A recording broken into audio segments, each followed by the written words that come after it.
welcome back to Crest Magic. This is another magic tutorial on an any card, any number magic trick that is super powerful, and it's just a really cool little impromptu effect. So without any further ado, let's get right into the performance. Alright, so to start off this trick, I would have my spectator choose any card that they would like. It is truly a free selection. Let's just say they choose this card right in the middle. They would take a look at that. It's fine if I see it just for the purpose of the performance. The Queen of Spades in this case. So the Queen of Spades, we would get lost into the pack just like so.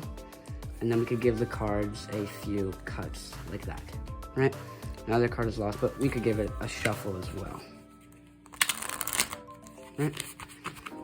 Now, I would tell my spectator to pick any number 5 through 20. Right, and this is a free selection as well. Let's just say they choose the number 15, okay? So then we would count off 15 cards. 1, 2, 3, 4, 5, 6, 7, 8, 9, 10, 11, 12, 13, 14. And the 15th card should be your card. Bam, wait. No, that wasn't your card, was it? The 2, no, that wasn't your card. Huh, okay, I messed up. Let me see, okay, give it a little wave, little pat. All right, now let's count 15 again. 1, 2, 3, 4, 5, 6, 7, 8, 9, 10, 11, 12, 13, 14. Now the 15th card should be your card, right there. That's a magic trick, and if you like that and you wanna learn how it's done, stay tuned for the tutorial.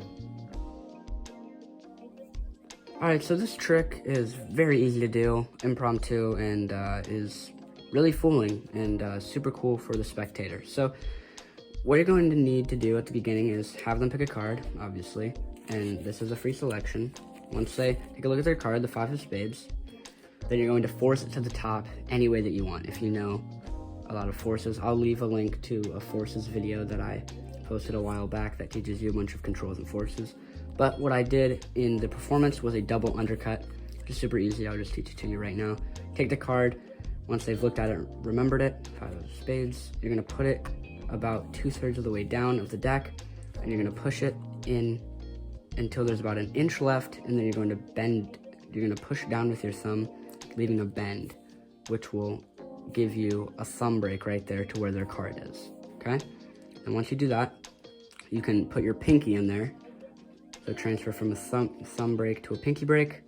And then you're going to just do a swing cut like this, bring it to the bottom, and then you could do another swing cut like this to the bottom, and you just brought their card back to the top.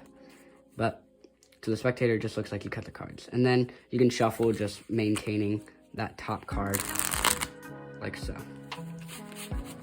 Once you're done with that, then you can get on with the trick. So you're gonna have them pick any number 5 through 20. I just do that because you don't want too little and you don't want too much. Like, it's boring if you're just dealing down 52 cards the entire time. So I just give it 5 through 20. You can do whatever range you want, but I just think 5 through 20 is the best. So after that, their card is on top, okay? Their card isn't in the 20th or 15th spot, right? But we're gonna get to that because at the beginning, you're going to fail. All right, this cliche plot of just magicians failing and then redeem themselves. But, so you're gonna deal down whatever number they say. Let's just say they said 15 like in the performance. So you're gonna deal down 15, and that's gonna put their card at the bottom. So 1, 2, 3, 4, 5, 6, 7, 8, 9, 10, 11, 12, 13, 14. Once you get to this 15th spot, you're going to really build it up, be like, watch this, wouldn't it be amazing if your card was right here? And then obviously it's not, okay? Then you want to kind of set it down right here, just to get it in position for the little thing you're gonna do later. You're gonna be like, that wasn't your card, really just kind of play it up, act like you made a mistake. You're gonna flip this over and then set the pack on top of this, right?